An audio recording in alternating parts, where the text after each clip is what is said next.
সরকারের পতন তো 13 সালই হয়ে যাওয়ার কথা ছিল।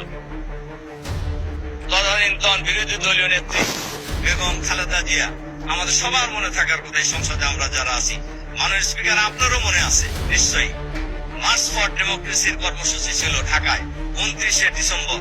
এই খবর তো কারোর অজানা কথা নয়, সবাই জেনেছে, মনে করতেন যে ওই দিনই সরকারের পতন হয়ে যাবে। 13 সাল 29শে ডিসেম্বর ছিল এই প্রোগ্রাম। কিন্তু সেই নির্বাচন, সেই প্রোগ্রামে এই যে আমাদের মাননীয় মহাসচিব সাহেব এর সাক্ষী, আমরা মিটিং করেছি আগের দিন, যে মিটিং এ সর্বশেষ মিটিং যেটা হয়েছিল, আমাদের বিরোধী দলীয় নেতাও ছিলেন সেই মিটিং এ। এরপরে আমাদের যে মাননীয় মন্ত্রী, আমাদের পরিবেশ মন্ত্রীও ছিলেন, মহাসচিব তো ছিলেনই গুলশানের একটা বাসায়। সেখানে ব্যাপক পরিকল্পনা নেওয়া হয়েছিল, সারা বাংলাদেশ থেকে লক্ষ লক্ষ লোক সেদিন ঢাকায় এসেছিলেন এবং ওই দিনই সবাই ধারণা করে নিয়েছিলেন আজকে সরকারের পতন হয়ে যাবে।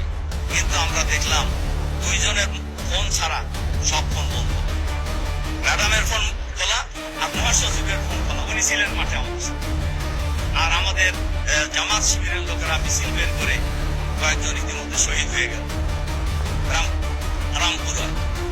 কাজেই আমরা যে এত আন্দোলন করলাম, ওই দিন সবার ফোন বন্ধ ছিল কেন, এটা কি কোনোদিন জানার সুযোগ হয়েছে জাতির?